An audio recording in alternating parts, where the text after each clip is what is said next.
Anyway, welcome everybody to the first of my series of talks. And what I'm doing in these talks is I'm trying to look at aspects of the history of Western thought and looking at them from a Buddhist perspective. And this first talk is very much an introduction to the series. I'm sort of setting the scene in this one, going into the historical background, as it were, and going into Buddhist principles to some extent too. So it's looking at Western thought from a Buddhist perspective. But of course it's looking at Western thought from one Buddhist's perspective, that's mine. I look at Western thought, as Punyamal mentioned, I'm a psychologist, so I'm interested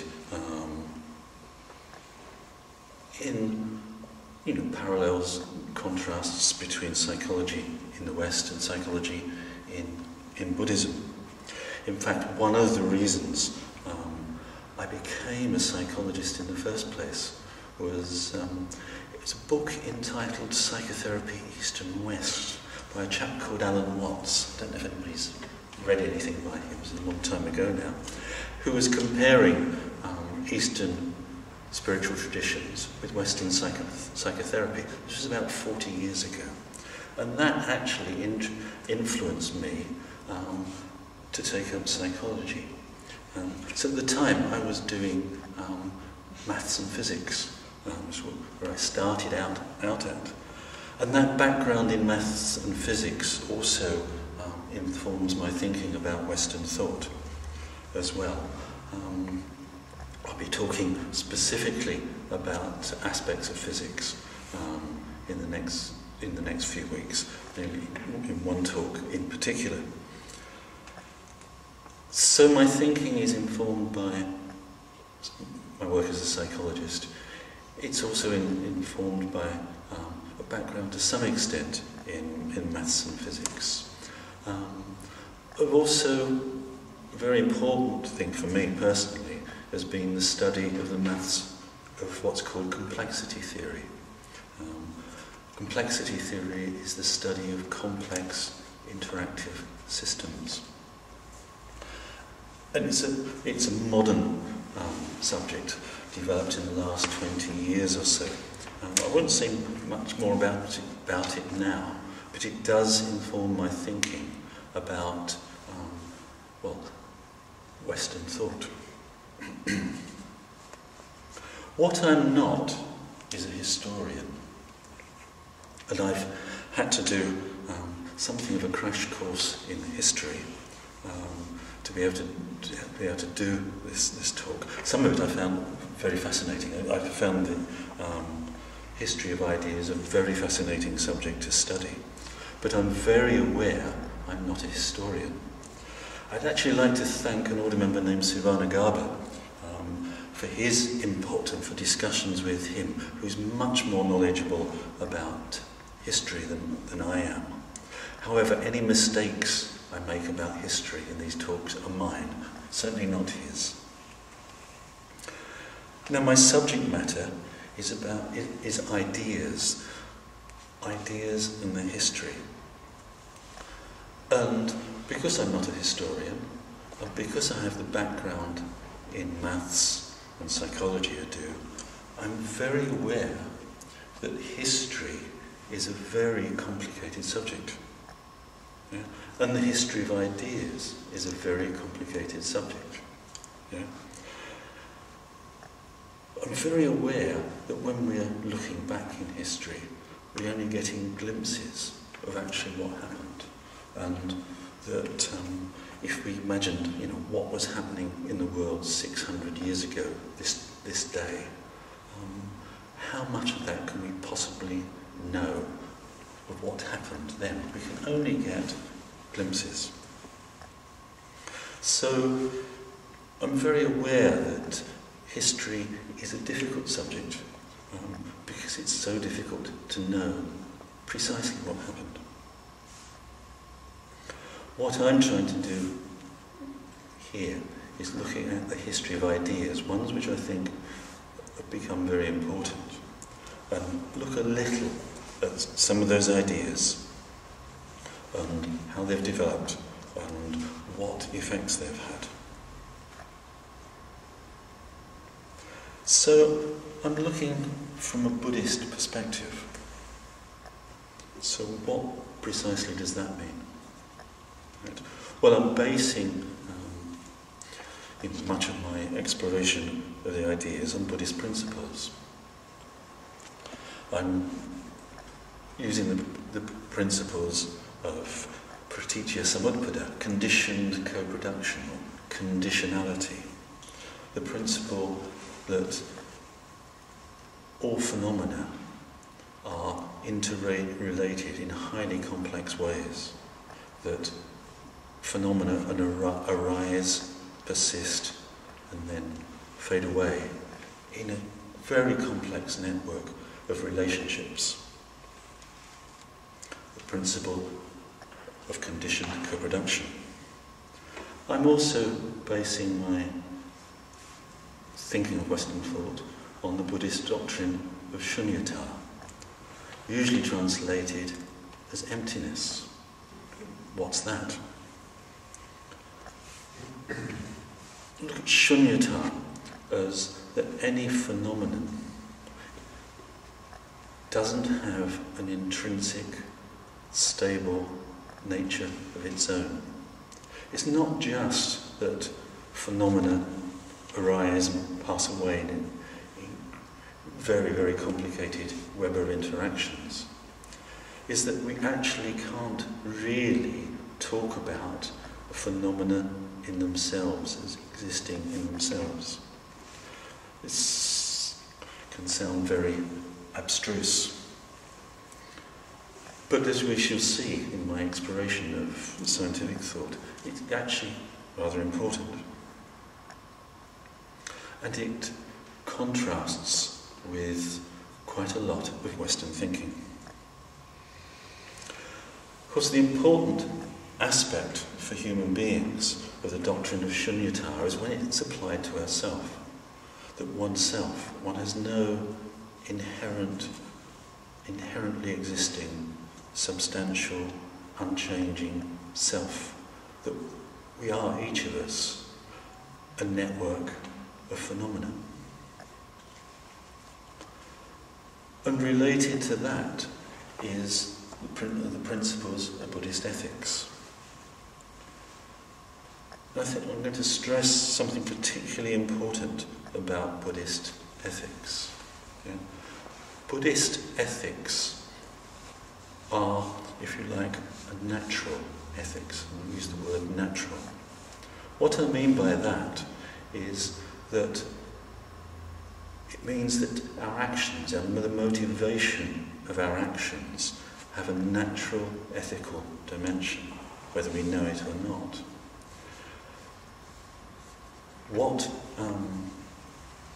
I'm stressing that as opposed to the idea that ethics or morals are just things that people decide and that different cultures have different decisions about what is moral and what is not. From a Buddhist point of view, people's moral systems may or may not be ethical, naturally ethical, to a greater or lesser extent. The important point is, and I'm going to come back to it when I'm exploring Western ethics, is that Buddhism is stating there's a natural, inherent ethical dimension to what we do. Why is that? Well, it relates to the fact that each of us, is not a separate, unchanging, substantial self. And our motivation, however, is affected, according to Buddhism, by the illusion that actually we are. That we have a deep-seated illusion, each of us, that we're separate, we're unchanging. There's some deep substance here. Yeah. And unethical actions are those which try and maintain the illusion. that stem from trying to maintain the illusion. But ethical actions are those which help undermine the illusion.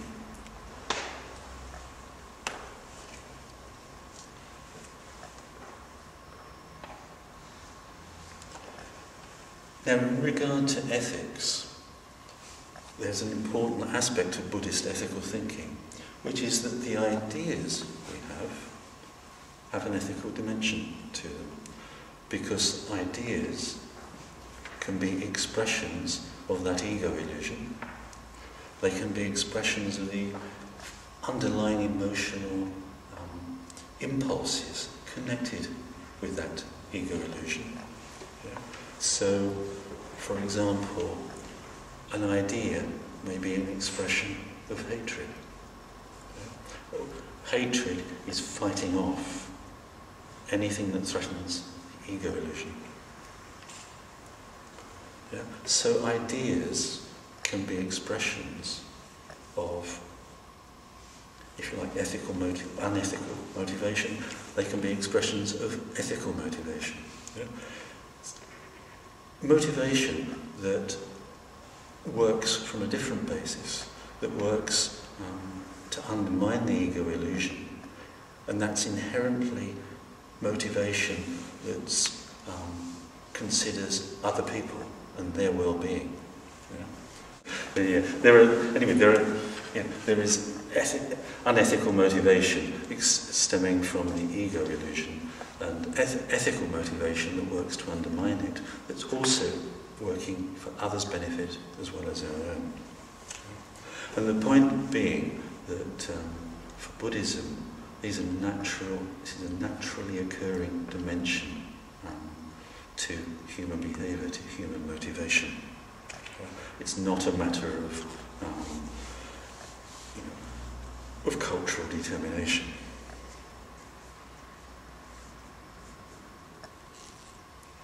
So for Buddhism, ideas are important. And to recognise the ideas that one's holding is important. Ideas affect us. But before looking at the nature of ideas, I just want to look briefly at us. In other words, human beings. Yeah? So I think it's important in exploring ideas is also just to bring up to mind the species that's holding these ideas. Us, human beings. What are human beings?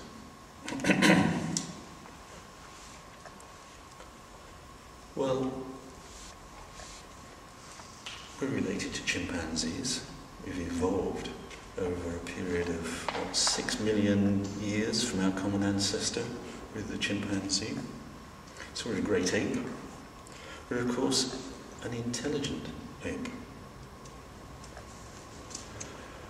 And we have a mixture of inherent motivations. If you look at our nearest relative, the chimpanzee, what you find is chimpanzees tend to exist in groups. And they have similarities and differences to us. But of course, chimpanzees, how do they find food? Well, they go and gather plants, fruit and such. I think they're also partly carnivorous. And human beings started like that. And somehow we evolved, for whatever reasons we evolved. And we evolved in what are called hunter-gatherer groups. We were hunter-gatherers, or much like chimpanzees, except that human beings developed the capacity to make tools, to make implements that help them hunt and gather more efficiently. And for whatever complex of reasons, and we don't really know why, human beings became more and more intelligent. And if you look at human evolution, you notice that to be in groups like we did, we would have had to have learned to be cooperative. So human beings have the capacity to be cooperative. Another aspect about human beings being in hunter-gatherer groups, rather like the chimpanzees, we are, unfortunately, violent. Humans are actually inherently violent.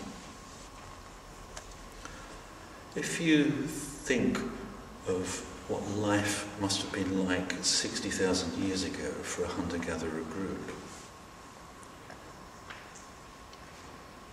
well, they had to feed themselves. How did they feed themselves? Well, by hunting and gathering. Supposing another group came near them. The danger is that that other group will take their food. So what do you do? Perhaps you do what the chimpanzees do. Try and kill as many of the other group as possible. Yeah. It was interesting when Jane Goodall discovered that chimpanzees do this. They creep up on members of a nearby group and kill them. Human beings do that.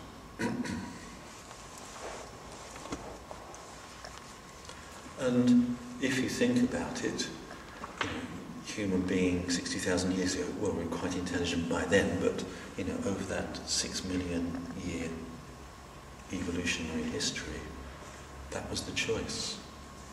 Often it was kill or be killed. Or you had to find some way you could somehow develop a truce, develop a working relationship with nearby groups so that you could learn to trust each other. But that isn't so easy. Especially when the food is running out, when food is getting scarce. So I'd just like you to think for a moment and ask, can such an animal as our ancestors 60,000 years ago, and I'm stressing the animal here, an intelligent animal, would it be possible for such an animal ever to overcome violence? And also to ensure that everybody gets enough food to eat? What would they have to do in order to achieve that end? And of course we know from human history that that goal hasn't yet been reached. Those goals haven't yet been reached. We haven't overcome our violence. And we haven't been able to ensure that there's enough food for everyone. Now, in this competition between groups, clearly the more successful you are at hunting and gathering, and maybe also the more successful you are at fighting, the more likely you are to survive. Then we know the more likely you are to pass your DNA on to the next generation.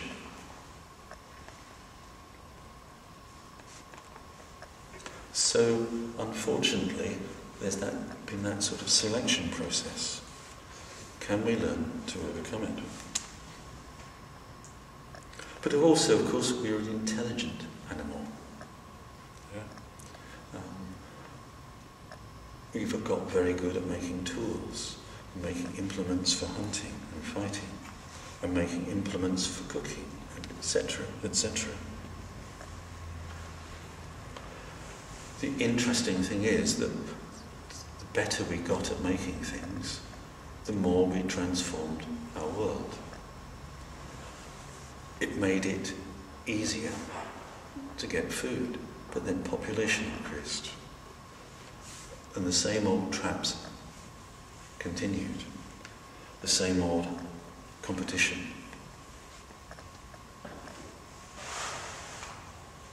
I'm painting a dark picture here, but I think it's important to realise I'm also aware in painting this picture as I'm going to talk about in a later talk, that the very idea of evolution has become, how can I put it, very politicized.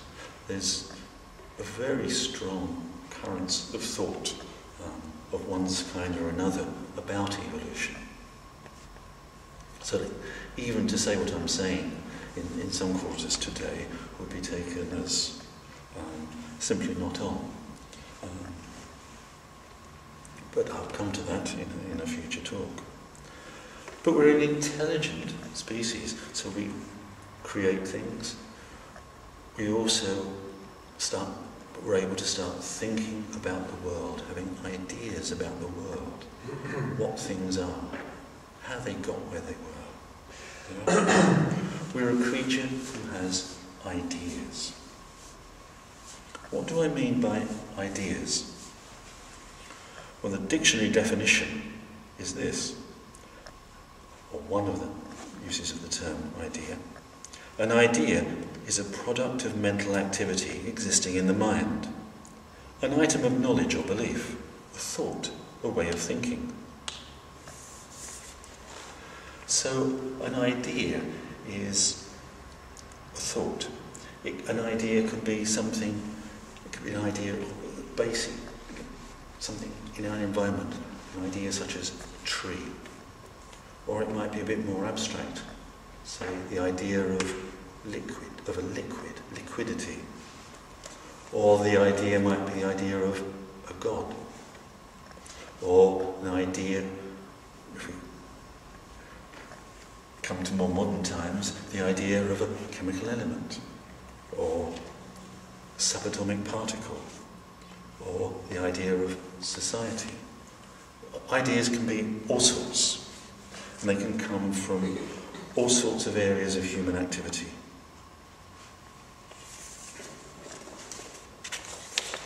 So we're intelligent, we have ideas, and we also have the capacity to think very clearly and very logically.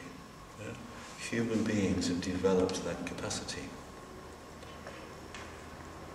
We've developed systems of logic. We've developed mathematics, where there's highly complex chains of thinking, and we can do them. But it is interesting that when we're usually thinking, we're not necessarily very logical. And the default option is what one could call emotive thinking. In other words, our thinking is influenced by our feelings and all sorts of considerations. In a way, there's no surprise why this should be. Our ancestors 60,000 years ago couldn't, when they were running after an animal or running away from an animal, sit down and think, oh, what's the best way to get away from this animal? You had to make decisions fast, and we tend to make decisions fast. Yeah? And even people who can think very logically, very clearly, in certain circumstances, can think very emotively in others. I mean, the example that amused me about this was a few years ago, some neuroscientists did a study of American Democrat and Republican voters, and they asked them to I think it was watch videos of particular people, and asked them a series of questions about it while they were scanning their brains to find out which parts of their brains they're using. But actually, logical thought uses a particular set of parts of the brain, and if you like, the default option, the emotive thinking, another lot. And what was interesting is they took Republicans and Democrats, and when they didn't know whether the person they were looking at was, seeing a video of was a Republican or Democrat, they could be very logical. But as soon as they knew that whether that person was a Republican or Democrat, they would think, they would go into emotive thinking, and their brain scan patterns changed. Just knowing that the other person is of the opposite political view, whatever that is, can make you be illogical, as we know very well, probably. So, although we have ideas and can be very logical with them, we can also hold them and use them very illogically, very emotively. We can also hold ideas and know that we have the idea. We can hold it explicitly. However, we can also hold ideas without knowing it. As we're growing up, it's like in people's behaviour and what they say, there are certain assumptions. And we don't explicitly work out what those assumptions are, but we pick up the assumptions, and the assumptions come from certain ideas. It's a bit like when we're a child and learn language. Without knowing it, we pick up the rules of language. We don't think about it, we just do it. Well, we can pick up ideas without knowing it. Certain things seem obvious to us. Certain ways of looking at the world. We don't realise quite what's going on when we do so. And ideas can be spread in all sorts of ways. Ideas pass from person to person. We can tell somebody about that. We can actively teach somebody. Our ideas actually, of course, depend in this way on what technology we have for spreading the ideas. And that's very important to consider. Very aware, of course, that over the last 20 years the internet has sprung up, and it seems to be having, a very strong influence on, shall we say, the world of politics, certainly in parts of the world. You can now turn on your computer and Google anything you like, and you'll probably find, a host of pages telling you about that thing. Over 20 years ago we couldn't do that. We'd have to go to a library.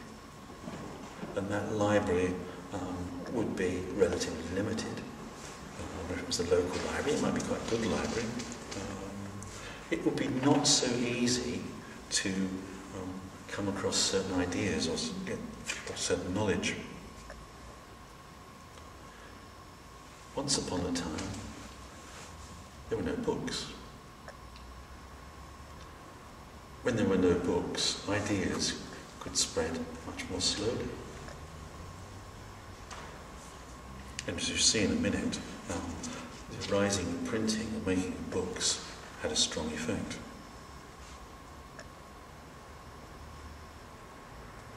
So ideas spread. They depend on technology, depend on people actively spreading them. Ideas also can be suppressed. If you hold certain ideas and other people hold the opposite, they might not like your ideas if they contradict theirs in some way, and might actively suppress them.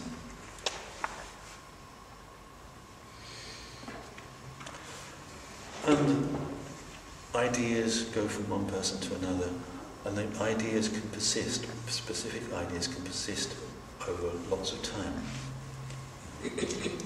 And ideas can mix with other ideas. Ideas can change and grow. So ideas are actually quite complex things in themselves. Human beings have ideas, but ideas pass from person to person, from group to group.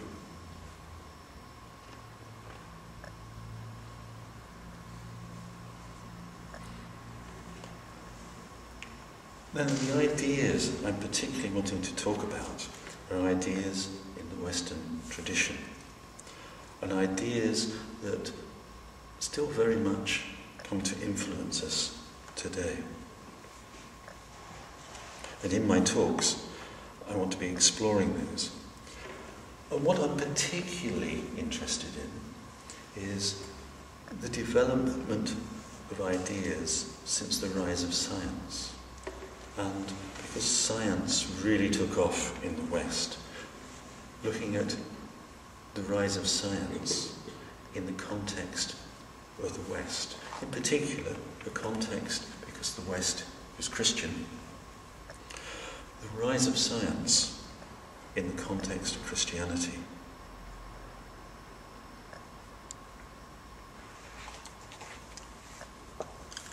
And I want to be looking about how that developed, how science arose in the context of Christianity, how Christianity affected it, how it affected Christianity, and how the pair of them and the interactions between them affected thinking in other areas, thinking about culture, for example, thinking about human beings.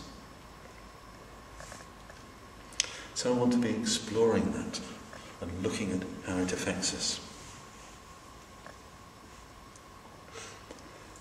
But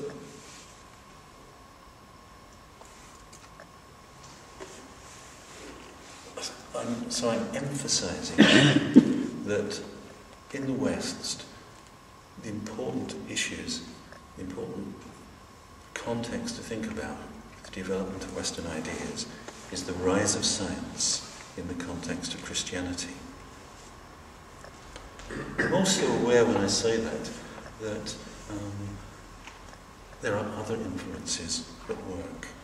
And there's the important influence of classical thought. That's the thought of ancient Greece and Rome. So I'm going to look now at these things. I'm looking to look a bit at Christianity, a little bit about classical thought, and then the rise of science and their effects. So let's look at each of those in turn. Let's look first of all at Christianity. Look at Christianity in terms of the ideas it contains, or the ideas that make it up, and then look at those ideas a little bit. So what is Christianity? Well, in part, Christianity is based on a Middle Eastern tribal religion and a tribal god. Yeah, it comes from Judaism. And if you study the Old Testament, you realise it's very much to do with the unification of particular tribes under one tribal god. And it's very much about those tribes uniting under that tribal god, all believing in him. Belief is an idea that's was very, very important. Not just believing in that God, but doing what he says and following the same set of tribal rules. So Judaism has, as part of it, or Christianity is part of it as well, this kernel of what one could call tribal religion. But when I think about that, I'm thinking back to hunter-gatherer ancestors and the problem of the other group. What do you do? Do you attack them before they attack you? Do you try and do some sort of truce? Do you protect them? Well, by the time Judaism, we're talking, 3,000 years ago, people had invented agriculture. The population had increased, but the same problems were around. Yeah. How do you guarantee the survival of your tribe, not just your small group now, but your tribe, when there are other tribes fighting for the same resources? well, you have to find some means of unifying.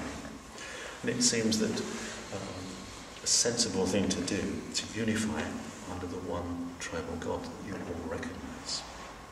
Very interesting thing about this tribal God is that in Judaism, this tribal God is not seen as one God among many, but as the only God. Yeah? So you have the idea that there is only one God. Yeah? Monotheism.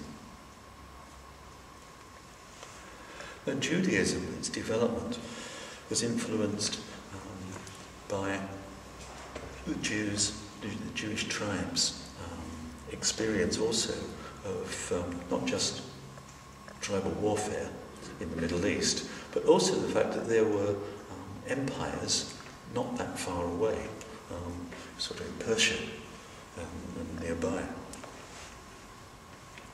So the idea of a tribal god or one god begins to have some sort of, if you like, imperial notions attached to it. Yeah. You've got the one God, and the one God created everything. The one God rules the universe, like an emperor rules an empire. Now, Israel became part of the Roman Empire. And in fact, there was a Jewish diaspora, a very prosperous and very widespread one, through the Roman Empire. And in the Roman Empire, it's very interesting. What we find is that, the Romans had their gods and various subject peoples had their gods. But arising in Greece and later in Rome, people began to think of the idea of there being somehow one God. And it appears that for a while Judaism seemed quite attractive, an idea through the Roman Empire, because it had the idea of one God. It was already worked out. The problem seemed to be that Judaism was still very much tied to its, if you like, tribal rules, which formed a stumbling block. Christianity developed out of Judaism. Christianity was from its inception a religion of the Roman Empire. And it took on the idea of God, the only God, the creator God, the God who rules the universe, rather like the Roman emperor. But of course Christianity has more to it than that. It has the figure of Jesus. And there are two aspects to the figure of Jesus. One, I'd call it the mythology of Jesus. Jesus came to earth to be a sacrifice, to save people from the effects of their sins. I don't particularly want to go into that, and that has a history in Judaism. But also an important aspect of the teaching of Jesus is what we could call the Sermon on the Mount. Love thy neighbour as thyself. And this is actually very different from, if you look at the Old Testament, the teachings in the Old Testament.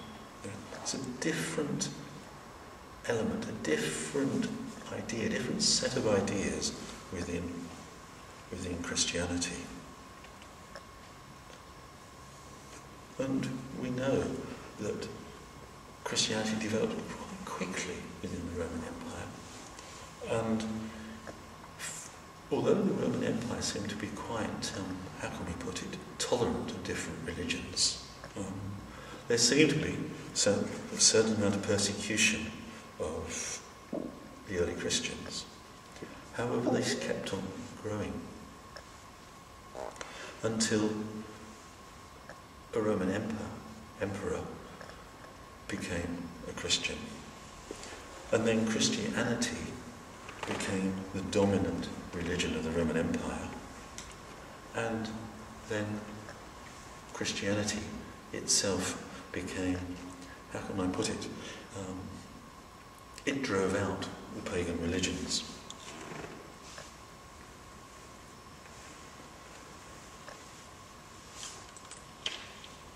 And then a particular figure in Christianity was the figure of Augustine. Augustine had the idea that the whole of society should be, if you like, be totally imbued with Christian ideas and Christian institutions from top to bottom, and also stressed the importance of, how can I put it, not being tolerant of people who differed. That the Christian society was a total society.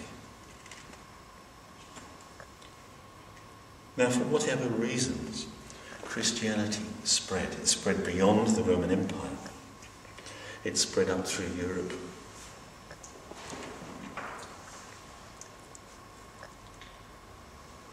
And for hundreds of years, Christianity came to dominate Western thought.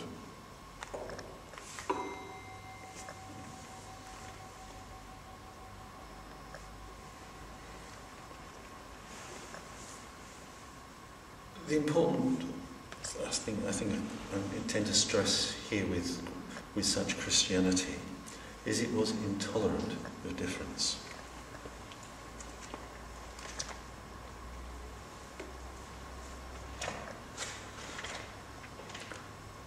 And there was this idea, this Augustinian idea, underlying it.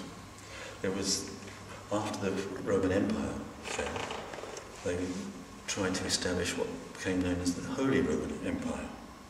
And for a while they were trying to establish this Augustinian version of society, this total Christian society within the Holy Roman Empire, putting the church at the top.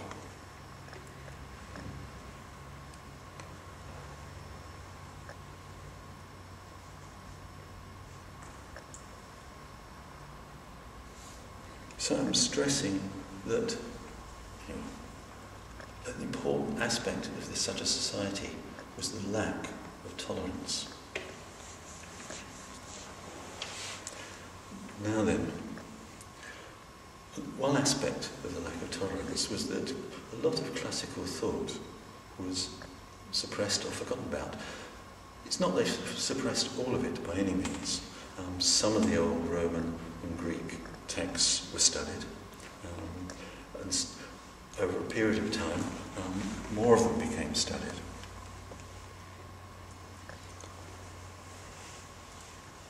However, it wasn't until the fall of Byzantium, the Eastern Roman Empire, and the rise of the city-states in Italy, when ideas from the classical world became more widespread. We've got what come to be called the Renaissance. But with the Renaissance, new ideas started to come in.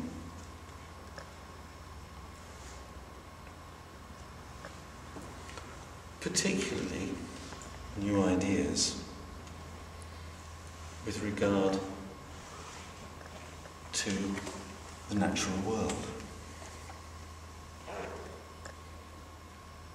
New ideas, really old ideas, to do with the nature of morality. So these ideas were beginning to spread. With the invention of printing, or the reinvention of printing, movable type printing in the 15th century, the ideas began to spread very fast. And they began to spread very fast at a time when the church, that's the Catholic Church, was becoming to be recognised as increasingly corrupt increasingly in need of reform. I mean, the Catholic Church, I mean, it's very interesting when you think of what, if you like, life in the Middle Ages under the Catholic Church. If you're thinking about in terms of ideas, how many books were there? Well, books were manuscripts that you might have in an abbey somewhere. There were few around. The Catholic Church actually did not like people reading the Bible. To read the Bible was considered heretical. You were almost a heretic even to want to read it. And with the Renaissance and with printing, suddenly the Catholic Church had to contend with, suddenly people were learning to read, and they had things to read, and new ideas were coming. And people were beginning to question the church. It wasn't just that people were questioning it, it's the power of the church was beginning to be pushed by secular rulers as well. So time was ripe for change.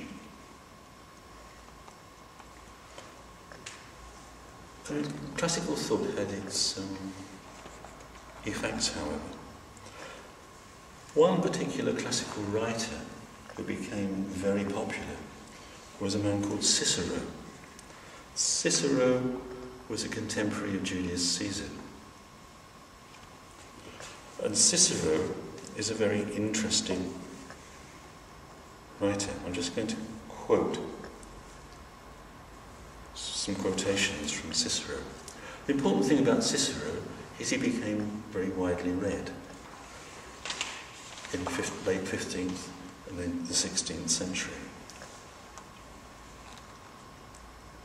I'll just do a few quotes from Cicero. So Cicero died in 43 BC. Since the universe is wholly filled with the eternal intelligence and the divine mind, it must be that human souls are influenced by their contact with divine souls. There is no single thing so like another, so closely corresponding to it, as are all of us to one another. Consequently, to take something away from someone else, to profit by another's loss, is more unnatural than death, or destitution, or pain, or any other physical or external blow. Nature's law promotes and coincides with the common interest. That animal which we call man, endowed with foresight and quick intelligence, complex, keen, possessing memory, full of reason and prudence, has been given a certain distinguished status by the supreme God who created him. Now Cicero was writing before Christianity existed. And in his thought, you get the idea that there is, if you like, there's a natural morality. And there's a natural, almost divinity within human beings. These ideas took hold. One follower, one person who was influenced by Cicero was the scholar Erasmus. Erasmus, well, he was a cleric. In other words, he was in orders, but so were lots of other people in those days. Erasmus was actually the legitimate son of a priest, as were lots of other people at the time. It was part of the, if you like,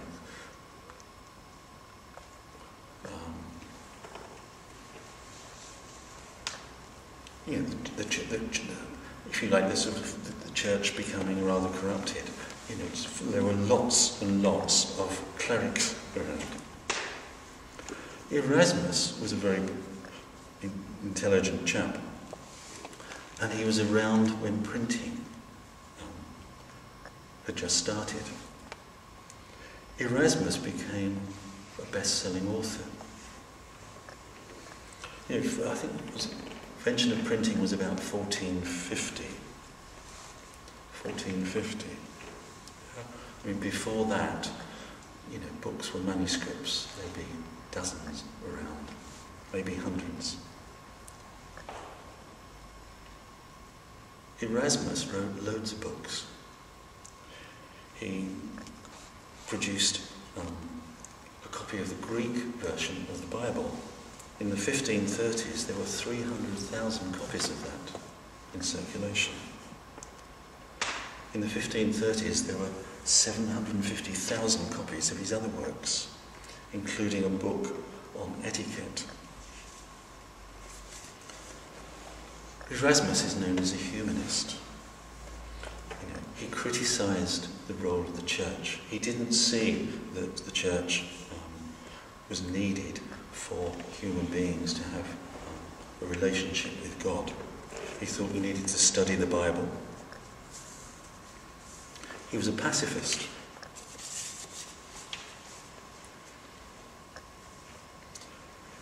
And it was said at the time, with the exception of a few monks and would-be theologians, all learned men are followers of Erasmus.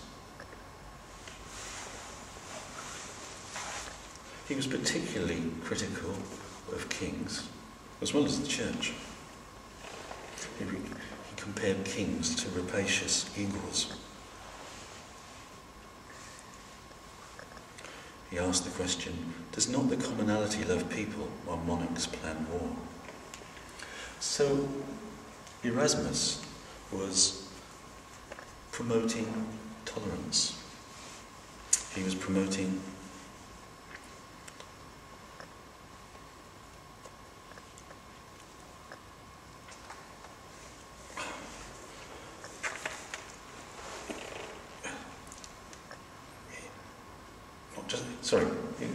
he was promoting tolerance. Erasmus was also someone who thought that theology and ideas about the nature of God, etc., should be kept to a minimum. People should study the Bible, should pray. Also, people should behave very well with each other. People should be ethical.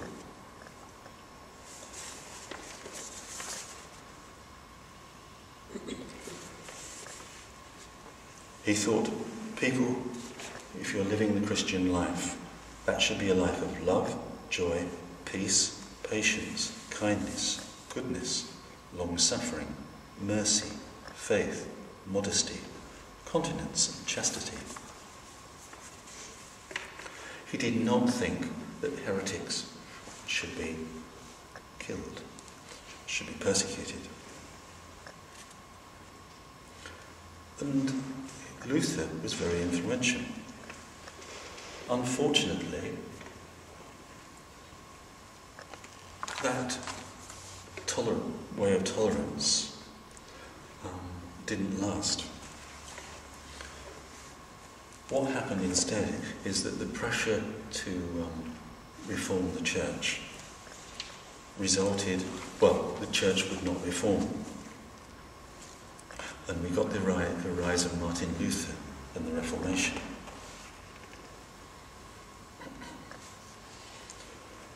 I'm realising the time is getting on. I'm only halfway through the talk. I'm going to cut out lots of things.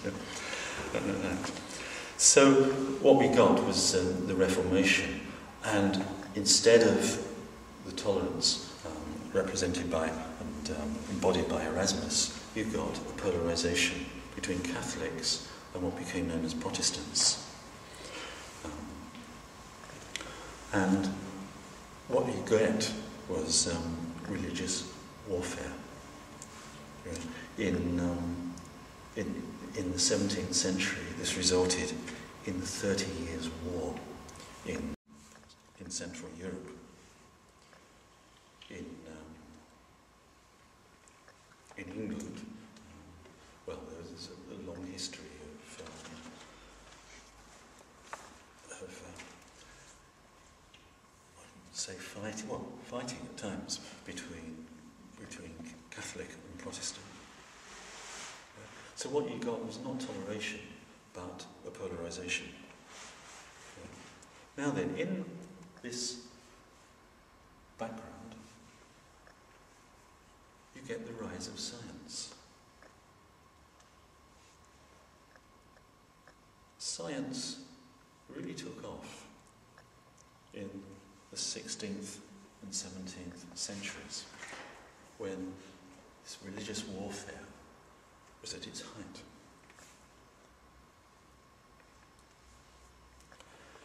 If you look at the history of science, you see, well, there are precursors of scientific method before the 16th and 17th centuries. You see it a bit in early Islamic civilization, a bit in China, a bit in the ancient classical world of Greece and Rome. But science really seems to have begun to take off in the 16th century. And there was a man called William Gilbert, an Englishman, at the time of Queen Elizabeth. And I tend to regard Gilbert as really starting the scientific tradition. As I say, there were precursors, there were other people around. What Gilbert did was he studied magnetism. And he studied magnetism by studying magnets and what they do. Now, before Gilbert did that, how did people try and think about the world, the natural world, or anything? What they did was they would refer to the Bible, or they would refer to accepted texts by people that the church had agreed were right. In particular, Aristotle. So if they wanted to form an opinion about something about the physical world, you would consult Aristotle to see what he said. What you wouldn't do is study the physical world. What Gilbert did was study the physical world. He did a series of experiments and repeated them over and over again with magnets. Actually, for, I think, 2 or 3 decades, he never didn't publish his results. And he became actually a successful physician. So he was too busy to publish his results. Eventually, he published them later on in life. About the time of 1600, he published them. Of course, the books were around, had been around by 150 years then. And his book spread. One person who read his book was Galileo Galilei in Italy. And Galileo was much taken with it. Meanwhile, another Englishman, Francis Bacon, philosopher, had, like Gilbert, talked about the importance of studying the world itself, not following ancient texts. They both criticised strongly the idea that you can learn things by just going to ancient texts. They emphasise you have to study the world, study nature itself. And that's what Galileo did. About that time, people had invented lenses and were inventing telescopes. A Dutchman, I think, invented a telescope. I think there's some evidence that an Englishman had beat him to it. Galileo learned this. If you have a telescope, you can look up at the night sky. And already some ideas have been coming through about what's happening up there in the night sky. I was quite struck when I was told this, that people used to think of the night sky, think of the sky, and they literally used to think of God being up there beyond the spheres containing the planets and the stars. So now what happens if you turn a telescope up there? Well, you start seeing things you never knew existed up there. Also, people are beginning around this time to develop mathematics. They're beginning to be interested in those planets and their movement. And you're beginning to get theories about what the planets are doing. Now, of course, the old theory that was accepted and that the church accepted was that the Earth was the centre of the universe and the sun and moon, planets and stars went round it. It was beginning to be realised that that wasn't the case. It was beginning to be realised that if you looked up, perhaps God wasn't there.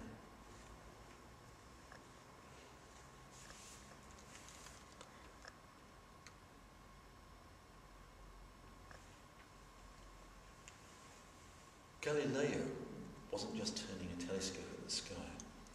He was looking at the movement of physical objects in the world. There's a famous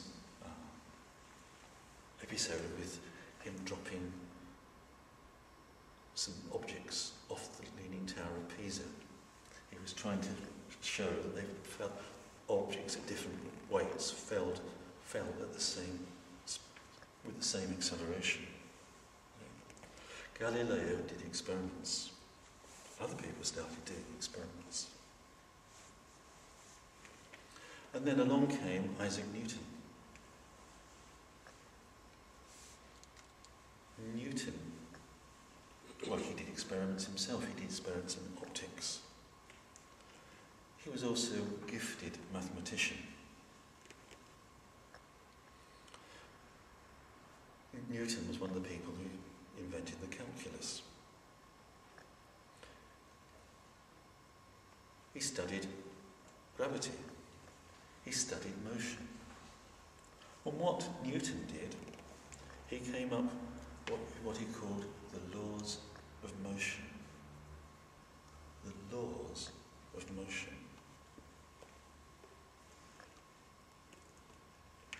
With Newton's discovery of those, or if you like, creation of those, however you like to put it, we entered a different age. Suddenly, human beings could understand physical motion, what made matter move. Newton also studied gravity and was able to show that things falling under gravity on Earth, well, it was the same gravity that kept planets in orbit around the sun. At a stroke, Newton gave humanity an incredible set of tools for understanding the physical world.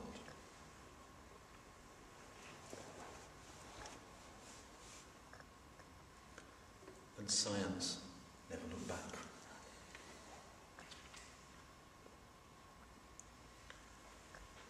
These developments happened in the late 16th and the 17th century. And it's very interesting that by the time you get to Newton and his effects, that the warfare between different Christian sects had reached truce, tended to come to a stop. And people had started to realise it was important to tolerate those of a different set of beliefs. The idea of toleration had been developing, partly as a result of all that conflict, but partly also due to the rise of science and beginning to make people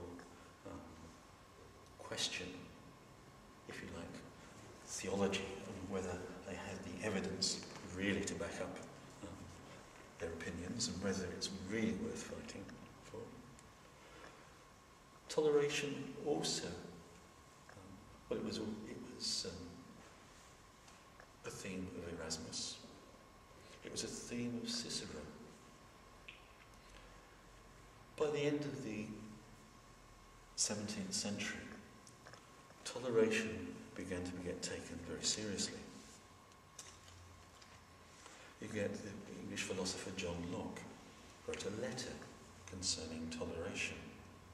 And it's very interesting to read this letter and how John Locke argues the importance of tolerating those with whom you don't share your beliefs.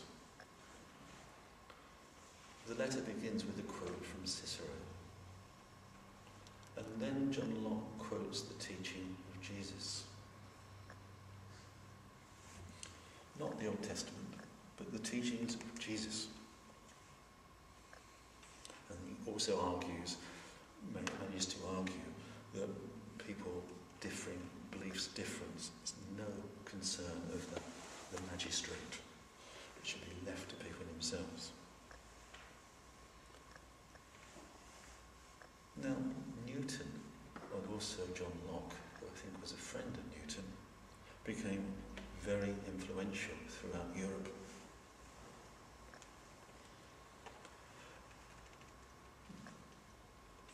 But what became taken from them and became principles of what became known as the Age of the Enlightenment was the importance of reason. Reasoning about the world based on evidence. The importance of toleration was one of the principles of the Enlightenment too. There were also other ideas that were becoming stronger there. They had their history developing out of the Reformation, becoming stronger at the time of the Enlightenment. The idea of the equality of human beings. And these ideas at the time were justified by people in terms of that there was a God, and God had created everything. God had created the natural world, and it imbued the natural world with natural laws. It imbued human beings, if you like, with natural laws.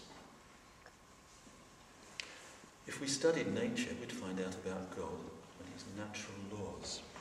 Okay? Of course, Newton's laws of motion were seen as God's laws in the physical world. Okay? That's how they were understood.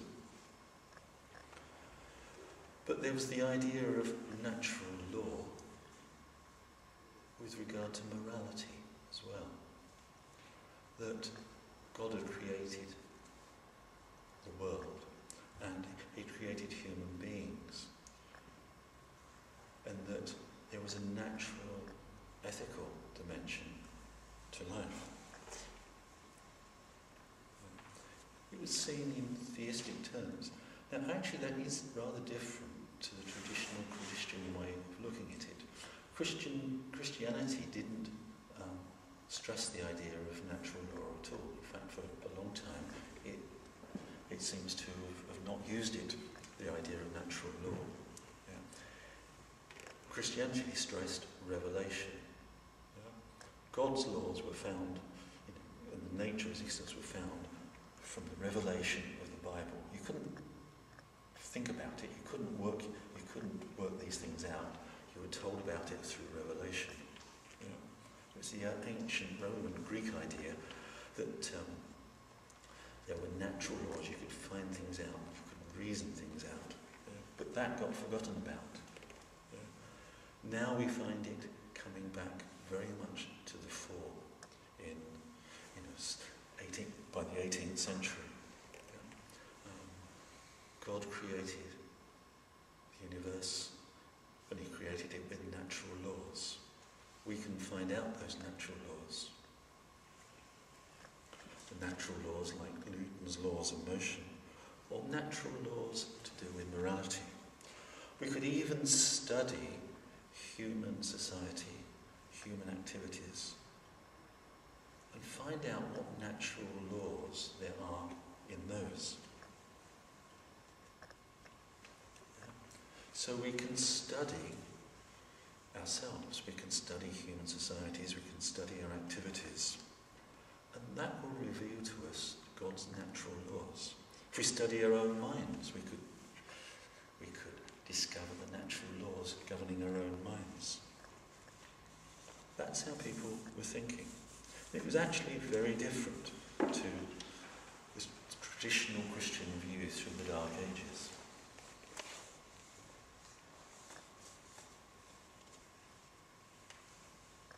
And I'm realising I'm been going on for quite a long time, so I'll try and keep it as short as possible. Let's do it. Yeah. So what you're getting here is the rise of science. Yeah.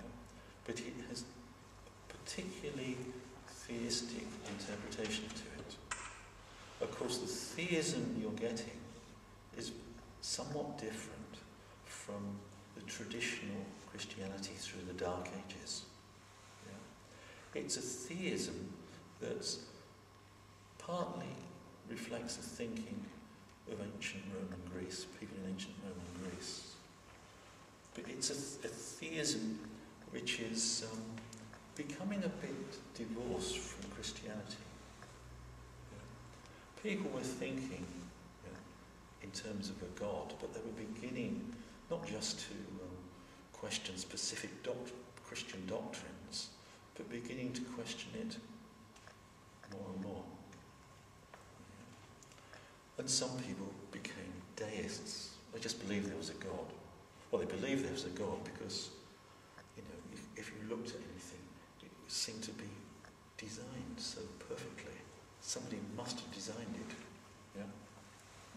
So they thought there was a God, but the Bible and its stories held less and less attraction, shall we say.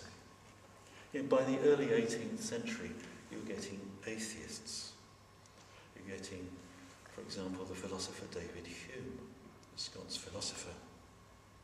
Yeah. It was possible to declare oneself an atheist without being persecuted, at least in some places. David Hume grew up in Calvinistic Scotland and seems to have wanted to distance himself strongly from what he was subjected to in his upbringing.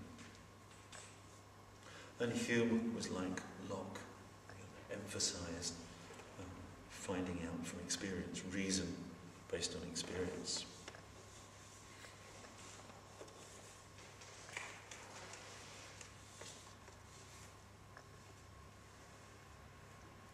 So we're beginning to get change. Science grew up within Christian context and was very much interpreted in a theistic way. Science progressed through the 18th century. Science had effects on technology, through technology on farming, our ability to feed ourselves, through technology on the invention of machines. Through these changes, population could increase.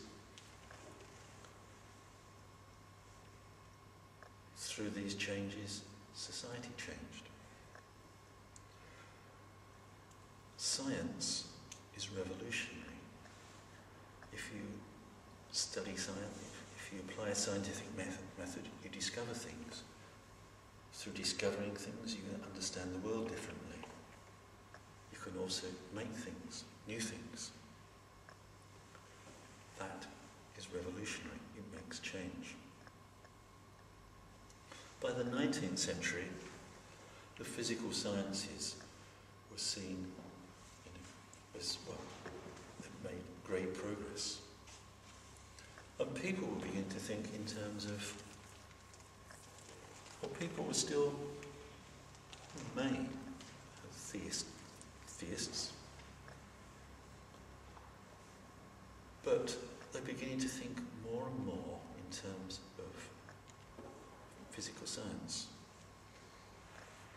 They were also applying their thinking about physical science to the human world. And they were trying to think of the human world in similar ways to the ways they were thinking about the physical world itself.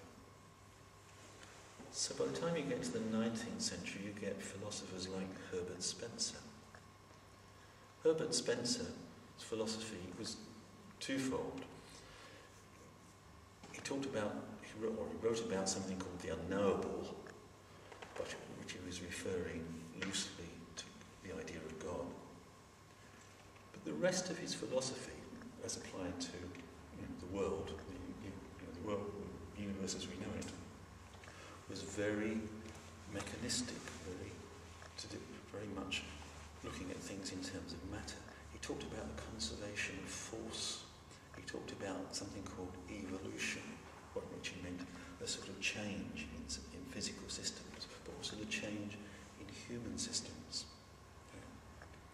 In the 19th century, what you were getting was the development of thinking very much influenced by the physical sciences.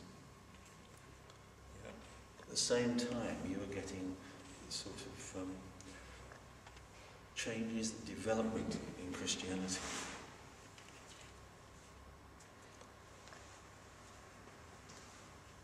Now, what I'll be talking about in my further talks, I'll be going into aspects of these developments I've sort of very briefly referred to. And I'm going to flag up now what I regard as some of the positives of these developments.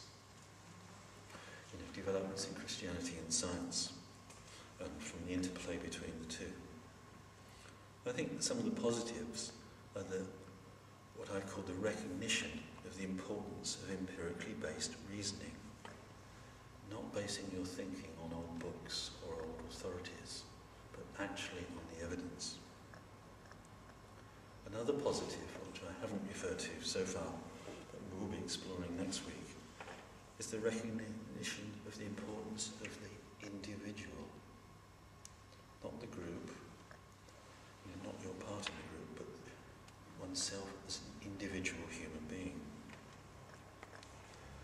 There was these important concepts of natural law, and coming from that, natural rights, which I'll be talking about next week.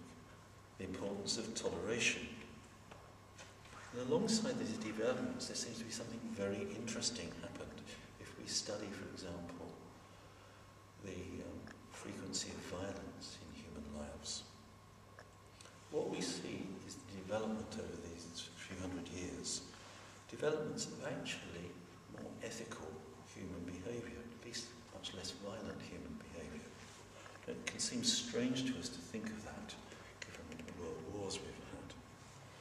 But if you actually start thinking in terms of, individual people's experience of violence, the percentage-wise of part of the population, it's very interesting what comes across. That actually this sort of development in the West over the last few hundred years has been involved with a decline in violence, even if you take things like the world wars in the 20th century into account. And human ethical behaviours seems to have developed along other dimensions as well. The concept of empathy, being able to empathise with others, for example. Just one suggestion of how that was helped was through the rise of the novel, where you started to read about other people, get involved in their life and start crying when they were hurt. It might seem intriguing to us that will teach people empathy. we must remember, going back to violence, that not so long ago, people in Europe used to enjoy violence.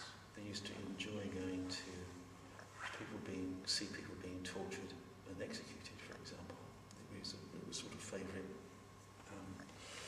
thing to do, not so very long ago. But if you think about it now, we don't.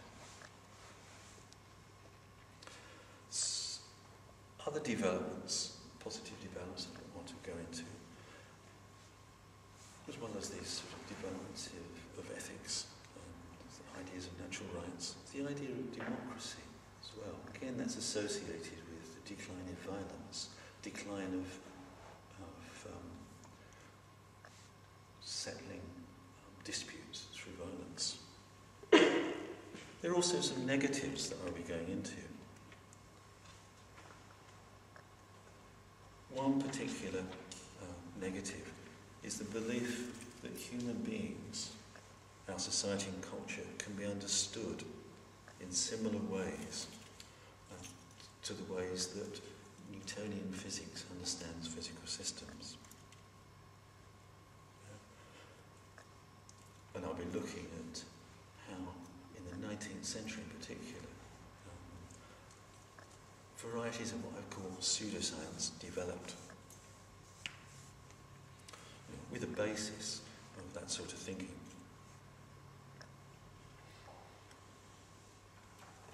I'll also be looking at what I consider a limitation, a restriction of thinking, which is what I call the restricted choice of God or nothing, or the restricted choice of God or nothing but matter. Yeah.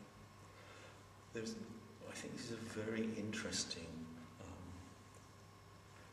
restricted set of ideas that have influenced Western thought and still influence us to this day.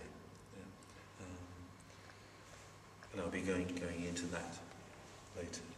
I realise I've gone on for rather a long time, and I need to draw it to a close. So, next week I'll be looking at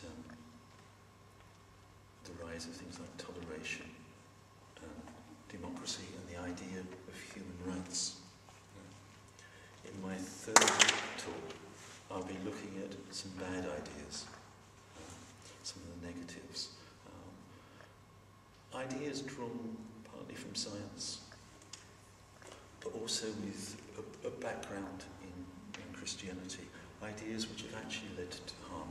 I'll be looking at particular theories of economics. I'll be looking at what I've called social evolutionism. The ideas of progress or evolution, and they've been misapplied to human society. And I'll be looking at Marxism as a third strand from the 19th century. It's actually related very much to the other two. I think my fourth talk, is it, hang on, forgetting which one's, fourth talk is, I haven't got my list of talks here. My fifth talk is about, I'm looking at moral thinking about consciousness in terms of that restricted choice. My sixth talk is about psychology and therapy. My fourth talk has completely gone out of my mind. Anybody remind me? How strange. I have a fourth talk. Anyway, I'm very conscious that I've gone on rather a lot, and I've cut rather a lot out. I didn't know how long this was going to take me at all. Thank you for listening to me. Thank you for putting up with some digressions and going blank. And I forget what I'm talking about in the middle of it. What I'm conscious of is how vast a topic this is, the history of ideas. I actually got rather nervous before giving this talk. I don't usually get very nervous. was conscious of how difficult it would be to try and encapsulate the important things in the history of ideas, in a single talk. Right? But thank you for putting up with me and following what I've through, what I've talked about. And I've realised I've left a lot out, but we'd be here for another hour and a half if I didn't. So I'm going to stop there. I'm going to invite you along to the next talks where I can go into details. Anyway, thank you.